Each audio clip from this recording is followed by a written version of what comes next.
ಸರಿಯಾಗಿ ಊಟ ನೀರು ಸಿಗದೆ ವಿದ್ಯಾರ್ಥಿಗಳು ಪರದಾಡುವಂತಹ ಪರಿಸ್ಥಿತಿ ಎದುರಾಗಿದೆ. ಶುದ್ಧ ನೀರಿಲ್ಲದೆ ಕಾಯಿಲೆಗೆ ತುತ್ತಾಗಿದ್ದಾರೆ ಇಲ್ಲಿ ವಿದ್ಯಾರ್ಥಿಗಳು. ಫಿಲ್ಟರ್ ನೀರು, ಶೌಚಾಲಯ, ವಿದ್ಯುತ್ ವ್ಯವಸ್ಥೆ ದುರಸ್ತಿ ಆಗದ ಕಾರಣ ವಸತಿ ಶಾಲೆಯಲ್ಲಿ ವಿದ್ಯಾರ್ಥಿಗಳು ಸಮಸ್ಯೆಯನ್ನ ಎದುರಿಸುತ್ತಿದ್ದಾರೆ. ಪರೀಕ್ಷೆಗೆ ಕೇವಲ 2 ತಿಂಗಳುಗಳು ಬಾಕಿ ಇವೆ.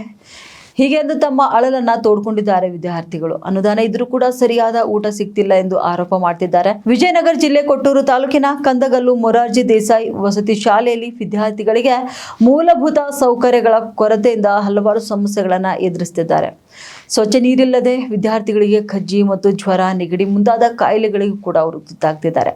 ನಾವು ಎಷ್ಟು ಬಾರಿ ಫಿಲ್ಟರ್ ನೀರು ವ್ಯವಸ್ಥೆ ಸರಿ ಮಾಡಿ, ಕರೆಂಟ್ ವ್ಯವಸ್ಥೆ ಮಾಡಿಕೊಡಿ, ಶೌಚಾಲಯ ಕೊಠಡಿ ಮತ್ತು ಕಿಟಕಿ ಬಾಗಿಲುಗಳನ್ನು ರಿಪೇರಿ ಮಾಡಿಸಿ, ಇಲ್ಲಿ ನೀರಿನ ಗುಂಡಿಗಳಿವೆ ಸ್ವಚ್ಛಗೊಳಿಸಿ, ನಮಗೆ ಬರುವಂತಹ ಅನುದಾನದಲ್ಲಿ ಕರೆಕ್ಟ್ ಆಗಿ ಊಟ ತಿಂಡಿ ನೀರು ಕೊಡಿ ಎಂದು ಕೇಳಿದ್ರು ಸಹ ಅಧಿಕಾರಿಗಳು ವಿದ್ಯಾರ್ಥಿಗಳ ಕಡೆ ಕ್ಯಾರೆ ಅಂತಿಲ್ಲ. ಇನ್ನು 2 ತಿಂಗಳಲ್ಲಿ ಎಕ್ಸಾಮ್ ಬರ್ತವೆ, ನಾವು ಹೇಗೆ ಓದ್ಕೊಳ್ಬೇಕು ಎಂದು ಅಲ್ಲಿನ ವಿದ್ಯಾರ್ಥಿಗಳು ತಮ್ಮ ಅಳಲನ್ನ ತೋಡ್ಕೊಂಡಿದ್ದಾರೆ.